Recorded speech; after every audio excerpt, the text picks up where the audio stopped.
Hello बच्चों, क्या हाल चाल। बढ़िया। उम्मीद है आप सभी बहुत अच्छे होंगे और अपनी पढ़ाई में लगे होंगे। बच्चों, पिछले क्लास में हमने चैप्टर 1 देखा था, क्लास 7 का, न्यूट्रिशन इन प्लांट्स। आज हम लोग इस क्लास में चैप्टर 2 देखेंगे, न्यूट्रिशन इन एनिमल्स। ठीक है, जो कि बायोलॉजी का एक बहुत ही इंपॉर्टेंट चैप्टर है। तो चलिए जल्दी से शुरू करते हैं आज की क्लास। मेरा नाम है विकास अग्रवाल और आप देख रहे हैं bio Guruji.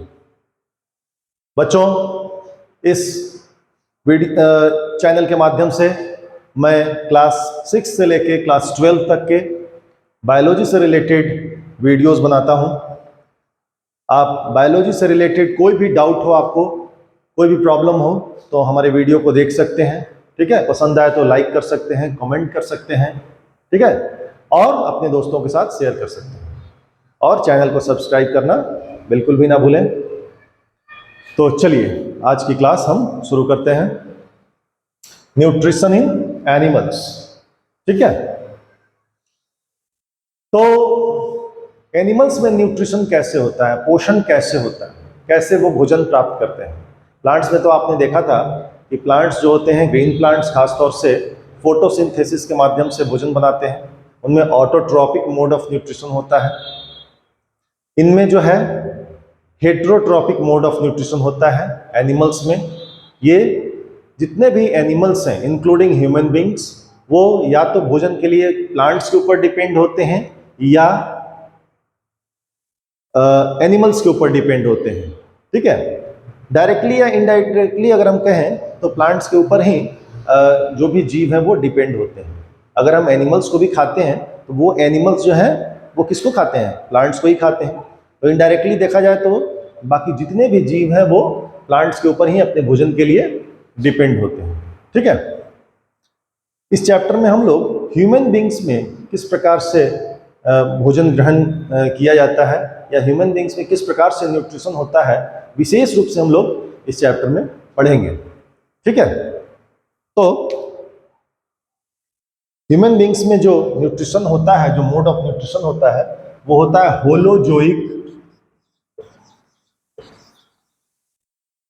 Type of nutrition. Holozoic nutrition, जो कि हेटेरोट्रॉपिक न्यूट्रिशन का ही एक पार्ट है। हेटेरोट्रॉपिक न्यूट्रिशन है। ठीक है, यह उसका एक टाइप है। ठीक है, आप सभी जानते हैं कि भोजन के आधार पे जीवों को 3 भाग में बांटा गया है, herbivorous, carnivorous and omnivorous. Herbivorous animals या ऑर्गेनिजम्स वैसे जीवों को कहते हैं जो अपना भोजन प्लांट से प्राप्त करते हैं। ठीक है, उनको हर्बीवोरस कहते हैं। बहुत सारे एग्जाम्पल आप जानते हैं। ठीक है, गोट, हिरन, ठीक है, भेड़, ये सब क्या है, हर्बीवोरस एनिमल्स हैं जो घास खाते हैं और प्लांट्स के ऊपर अपना भोजन के लिए डिपेंड होते हैं। कार्निवोरस एनिमल्स या कार्निवोरस ऑर्गेनिजम्स किसको कहते हैं, जो केवल और केवल मांस खाते हैं जीवों का, या जीवों को मार के खाते हैं। वैसे जीवों को कार्निवोरस एनिमल्स कहा जाता है। ठीक है, जैसे लायन, टाइगर, वोल्फ इत्यादि इत्यादि। और कुछ ऐसे भी जीव हैं जो दोनों को खाते हैं, प्लांट्स को भी खाते हैं और एनिमल्स को भी खाते हैं, जैसे ह्यूमन बींग्स। प्लांट ईटर भी है और एनिमल्स को भी मार के खाता है ह्यूमन बींग्स। ठीक है, कुत्ता, डॉग, आप दूध दे दो वो भी पी लेगा और रोटी दे दो वो भी खा लेगा, तो मांस दे दो वो भी खा लेगा। तो कुछ ऐसे जीव हैं जो दोनों को खाते हैं, उनको ओमनीवोरस कहा जाता है, ओमनीवोरस एनिमल्स। ठीक है, तो आज हम लोग होलोजोइक मोड ऑफ न्यूट्रिशन की बात करेंगे। इस न्यूट्रिशन का जो डिफिनेशन है वो इस प्रकार से है कि जब ऑर्गेनिज्म किसी जीव को पूरी तरह से निगल लेता है, पूरी तरह से उसको ग्रहण कर लेता है, और जब उसके अंदर, बॉडी के अंदर जो बॉडी डाइजेस्टिव एंजाइम्स होते हैं उसके द्वारा उसका डाइजेशन होता है, तो उसको होलोजोइक मोड ऑफ न्यूट्रिशन कहते हैं। तो हमने जैसा कि बताया आपको कि इसमें हम लोग ह्यूमन बींग्स के बारे में पढ़ेंगे कि ह्यूमन बींग्स में किस प्रकार से डाइजेशन होता है। डाइजेशन इन ह्यूमन बींग्स, और इससे मिलते जुलता बाकी जीवों में भी डाइजेशन इसी प्रकार से होगा। तो देखो, ह्यूमन बींग्स के अंदर जो डाइजेशन की प्रक्रिया है वो 5 चरणों में कंप्लीट होती है।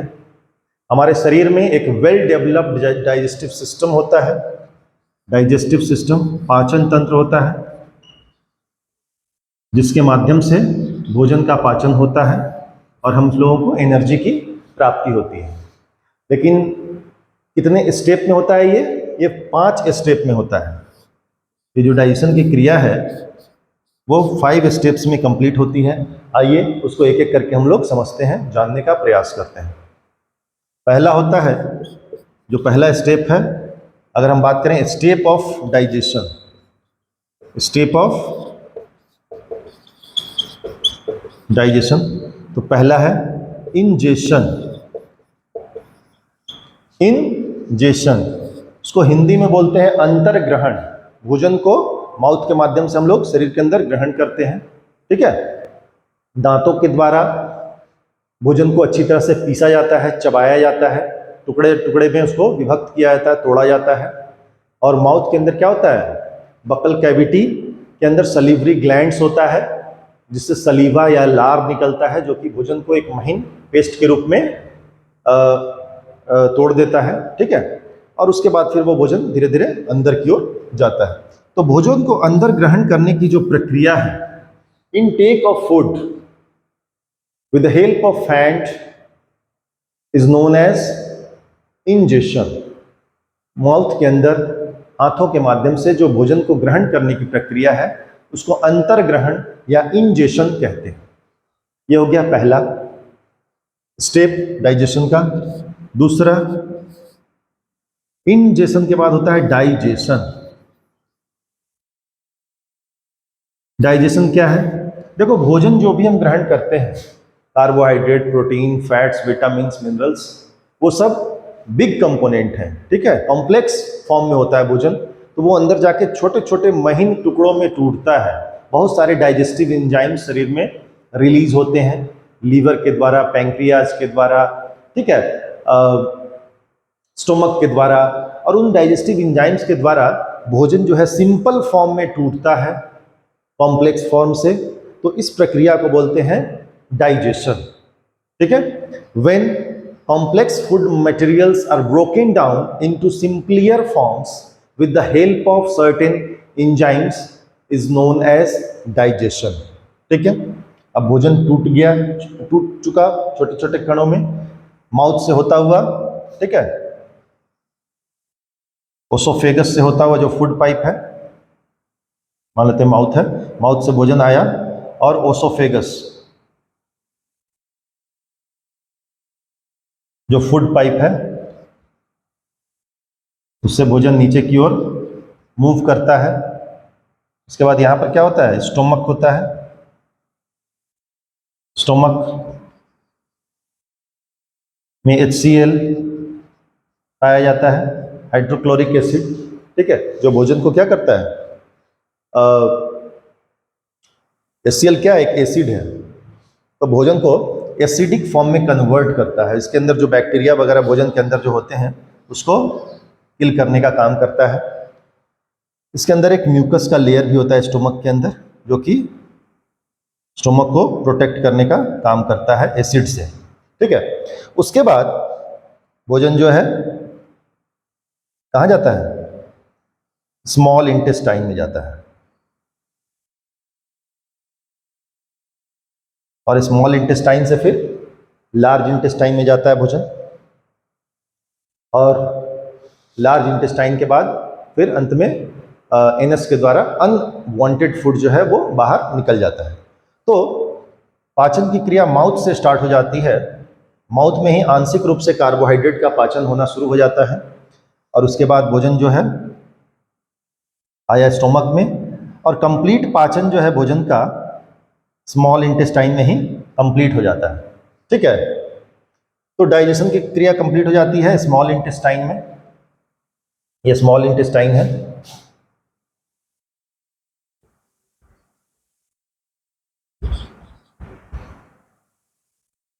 उसके बाद अगला स्टेप है, डाइजेशन के बाद होता है एब्जॉर्प्शन, अवशोषण। भोजन के बाद जो रस बनता है, जो इसेंशियल मटेरियल्स बनता है, जैसे ग्लूकोज, एमिनो एसिड, ठीक है, फैटी एसिड, ये सब जो है स्मॉल इंटेस्टाइन के ही लार्ज पार्ट से जो है वो अवशोषण होने का काम शुरू हो जाता है। जैसे स्मॉल इंटेस्टाइन के अंदर विलाई पाए जाते हैं, ये भोजन को सोखने का, उसके जो रस है उसको एब्जॉर्ब करने का काम करता है और उसको बॉडी के जितने भी सेल हैं उन तक पहुंचाने का काम करता है। तो एब्जॉर्प्शन में क्या होता है, इसेंशियल जो भी न्यूट्रिएंट्स होते हैं, भोजन के जो अवयव होते हैं, उसको एब्जॉर्ब कर लिया जाता है और उसको शरीर के जितने भी सेल हैं उन तक पहुंचा दिया जाता है। उसके बाद अगला स्टेप है, एब्जॉर्प्शन के बाद क्या होता है बताओ, एसिमिलेशन। एसिमिलेशन, स्वांगीकरण। इसमें क्या होता है, जो सेल तक पहुंचा है जो इसेंशियल न्यूट्रिएंट्स, उससे फिर नए सेल का निर्माण होता है, नए नए सेल बनते हैं शरीर में। शरीर में क्या होता है, ग्रोथ होता है, रिपेयर होता है, नए टिश्यूज बनते हैं। तो ये सारी जो प्रक्रियाएं होती हैं उसको बोलते हैं एसिमिलेशन। क्लियर हो रहा है बच्चों? ठीक है, कोई डाउट हो तो आप जरूर कमेंट बॉक्स में पूछना। और अंतिम जो प्रक्रिया है वो है इजेशन, उत्सर्जन। जो अनवांटेड मटेरियल है, ठीक है, जो अनवांटेड मटेरियल है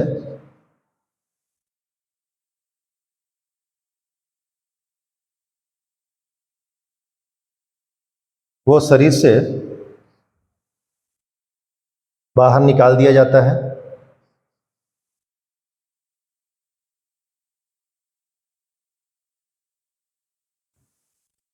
ठीक है, एनस के माध्यम से। तो अंतिम जो छोर है एलिमेंट्री कैनाल का, इसको एलिमेंट्री कैनाल कहते हैं। ये हो गया लार्ज इंटेस्टाइन। लार्ज इंटेस्टाइन में भी अवशोषण की क्रिया होती रहती है। जो भी इसेंशियल न्यूट्रिएंट्स हैं वो लार्ज इंटेस्टाइन से एब्जॉर्ब कर लिए जाते हैं और जो अवशिष्ट पदार्थ है वो रेक्टम में जमा होते रहता है। Rectum is the last part of the alimentary canal, जहाँ पर अवशिष्ट पदार्थ, अनवांटेड मटेरियल, फीकल मैटर जमा होता है और फिर वो एनस से रिमूव हो जाता है।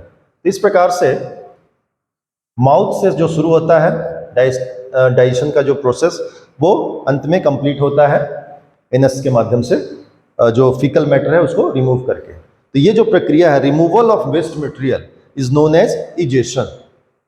तो इस प्रकार से 5 स्टेप में ह्यूमन बींग्स में और अन्य बाकी जो डेवलप्ड जीव हैं उनमें डाइजेशन की प्रक्रिया होती है।